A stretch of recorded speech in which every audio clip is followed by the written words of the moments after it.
Good morning. Today we are going to discuss about mode of the number. See, what is mode? For a different type of requirements, different central tendencies are used. Okay. Mode tell us the number of observation which occurs more frequently. The observation which occurs most of the time is called mode of that group. Clear? Let me explain you one again. For a different type of requirements, different central tendencies are used. So here we have different purposes for doing or analyzing the result from the data. So what is the role of mode? Mode tells us the number of observation which occurs more frequently. Which occurs more frequently means most of the time. The observation which occurs most of the time is called mode of that group. Okay, let us take an example to understand it in better way. If we have the observation of average temperature in New Delhi for 12 months, then find the month in which it has the maximum average temperature and what is the mode of the given observation. Okay, let's see.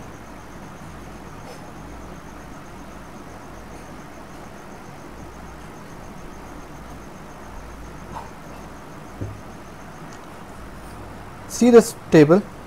January month, the average temperature is 18 degrees Celsius. In February, 22 degrees Celsius. In March, 24 degrees Celsius. In April, 25 degrees Celsius. In May, 25 degrees Celsius. In June, 29 degrees Celsius. In July, 27 degrees Celsius. In August, 27 degrees Celsius. In September, 27 degrees Celsius. In October, 25 degrees Celsius. In November, 21 degrees Celsius, and in December, 19 degrees Celsius. In all these data, you note one thing: 27 number or 27 degrees Celsius occurs most of the time. Also, there is one more number is there, which is 25, and here is 25. These two groups, these two temperature occurs most number of times in different months. Yes or no? So in the result, what we obtain, as you can see that the maximum average temperature is in the month of June, so its mode will be 27 as it occurs most frequently, that is 3 times. Also 25 is also there, so here we have two modes, 25 as well as 27.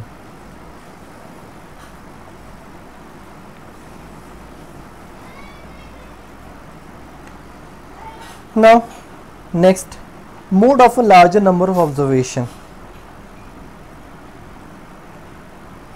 If the number of observations is very large, then we can convert that data in the tabular form using frequencies and tally marks. Then it will be easy to find the mode of the given data. So you can check the number of observation which has a larger number of frequency is the mode of the group. So here how we calculate mode of large numbers. Okay, in that condition what we need to do, first we will arrange the whole data in tabular form. In which form? In tabular form, by using frequencies or tally marks. Then afterward, whose data having the maximum frequency, that is our mode of that group. Let's take an example of this.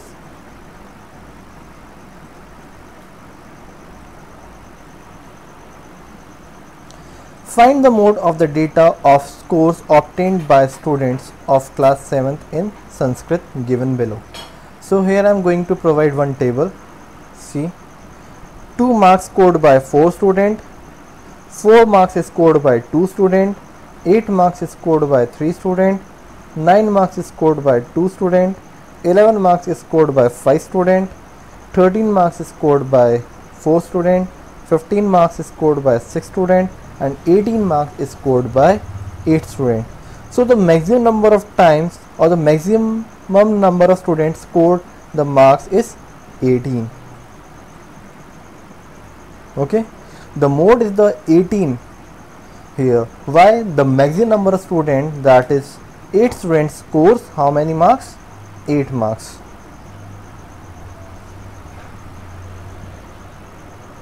Okay, I hope you understand this, how we calculate mode from the given data. Now our next topic is median. So the middle value of the given number of the observations which divides it into exactly 2 parts is called median. So what is the definition? See once again, the middle value of the given number of the observation which divides into exactly 2 parts is called median. Median means middle. Median means middle part of the observation. So for this you should need to arrange your data into ascending or descending order. If your data is arranged into ascending or descending order, then afterward you will analyze or you can observe which one comes at the middlemost. So that data is the median of the data. To find the median, we have to arrange the data in ascending or descending order. Then find the middle value of the given numbers of observations, that is median of that group. Okay, let's take an example to understand it in a better way. Here, if the number of observation is odd, there are basically 2 conditions when the number of observation is odd. Suppose you have taken 7 numbers. So 7 is what kind of number? 7 is odd number. So for this we will use this formula, median equals to n plus 1 upon 2th term observation. Suppose the number of terms is 7. So what you will do? 7 plus 1, which is equals to 8. Then divide by 2, what you will get? 4. So 4th observation is 4th number in your data is the median. Clear? Second condition, when you have even number of data, suppose you have data 10, number of observation is 10. So in that condition you have to use this formula, median equals to 1 upon 2 n upon 2th term observation n upon 2 plus 1th observation. So the middle value, the 2 numbers of the middle, we will add them, then afterward we will divide it by 2. So let's take an example. In our syllabus we have odd numbers. Okay, in the next class we will discuss about the B, which contain even numbers. So here I am going to give you examples of both A and B. Example 1. Suppose we have this 1, 3, 3, 6, 7, 8, 9. So here see how many numbers are there? 1, 2, 3, 4, 5, 6, 7. 7 numbers are there. So what I told you, 7 plus 1 equals to 8. N is 7 plus 1. 7 plus 1 equals to 8. Now divided by 2. What you will get? 8 divided by 2. Here we get 4. Yes or no? So fourth number is what? 1, 2, 3, 4. Fourth number is 6 here. So median equals to 6. In the second condition, if you have even numbers, so here we have 1, 2, 3, 4, 5, 6, 7, 8. Here we have 8 observations. How many? 8 observations. So we will take the middle 2. So 8 upon 2 is what? 4. Am I correct? 8 upon 2 is what? 4. Then 8 upon 2 is 4 plus 1. That means 5th. 4th and 5th number we will take here. So which is 4th and 5th number? 1, 2, 3. This is 4th number and this is 5th number. Okay. So 4th and 5th number is 4 and 5. Add them and divide by 2. You will get here 4.5. Okay. If you have any doubt in this, you can ask me later again.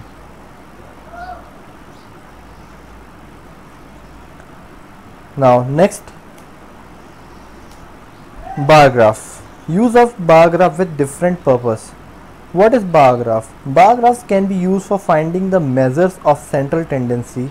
Also, As we know, the observation with the more frequency is the mode, hence the bar with the tallest height must be the mode of the data. Understand? Bar graph can be used for finding the measure of central tendencies. Measure of central tendency. With the help of bar graph, we can easily compare the data in pictorial forms. Yes or no? There are several bars, which one is the tallest, that is the most number of times, and which is the shortest is the least number of times. So with the help of bar graph, we can also calculate what mode of the data. How? The tallest one is the mode. So in the bar graph, we should need to choose scale. So what is scale? It is important to choose the scale according to the given data, as the length of the bar depends upon the scale we choose. So what is scale? Basically, scale is the gap between each section. You have noticed the bar graph. In class 6 we have prepared so many bar graphs. So within each box, what number you will write? So the gap should be equal in each cases. So that is known as scale. Suppose the number is 0, 5, 10, 15, 20, 25. So here we can see that there is a difference of 5. So each unit should be equals to 5. So this is our scale. Now next is bar graph. I mean definition of bar graph and how it is represented. It is a representation of data with the use of bars of the same width, and the length of bars depends upon the number of frequency. Okay. It is a representation of data. In this we are representing the data with the use of bars. So bars is like a tower. Okay. I will show you one picture of the bar graph. The same width and the length. The width of the bar graph should be same. Okay. Depends upon the number of frequency. Now see, here is a picture of bar graph. So these are known as bars. These towers are known as bars. So first represent hip hop, which is favorite of 12 students, classical music, which is favorite of 8 students, rock music, which is favorite of 7 students, and jazz music, which is favorite of 14 students. So by this we can analyze the data very easily. Yes or no? With the help of pictures we can analyze the data very easily. So here the mode is jazz, which is liked by 14 students. See, here we can see that the highest number is 14 and the lowest number is 7. So we can take the scale of 1 by the graph. We can observe that the jazz is the most preferred form of music by the students. Okay.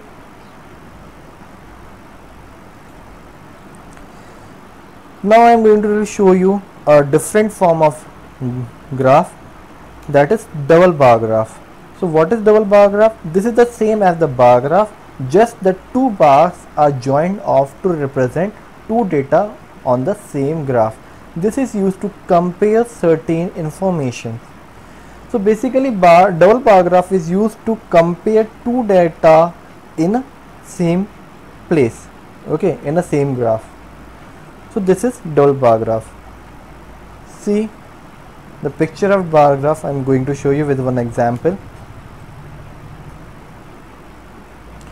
Represent the number of wild animals found in two states given below in double bar graph. Here I am going to represent the data of Karnataka and Tamil Nadu, and the animals are lion, tiger, elephant, rhino and zebra. See, this is double bar graph. Here we can easily analyze that lion in Karnataka is greater and tiger in Tamil Nadu, number of tigers in Tamil Nadu is greater. elephant in Karnataka is greater, whereas rhinoceros is in Tamil Nadu is greater. So like this we can analyze or compare the data. Okay.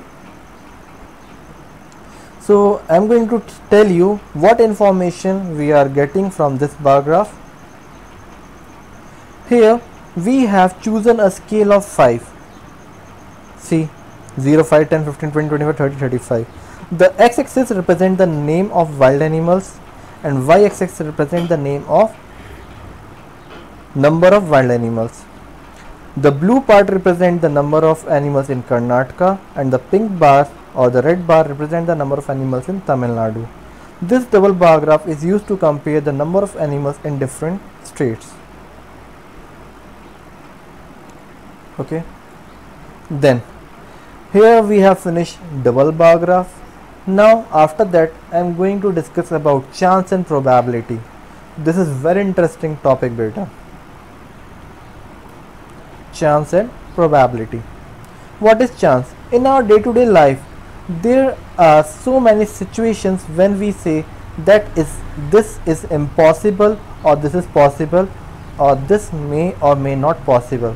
So the situations which may or may not happen have the chance to happen. Basically we are dividing this into 3 situations. First is certain to happen. It means which always happen.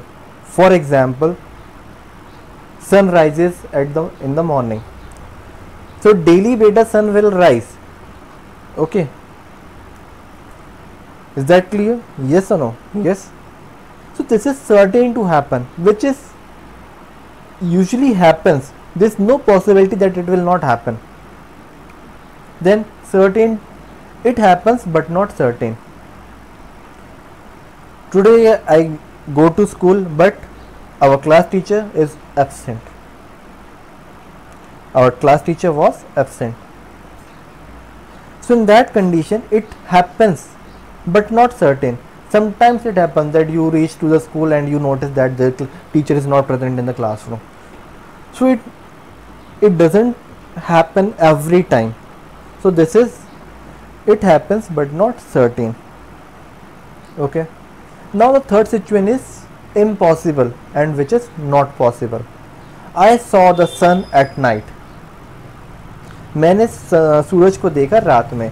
It never happens. कभी हो ही नहीं सकता. So these are basically 3 situations. So I am giving you picture of this.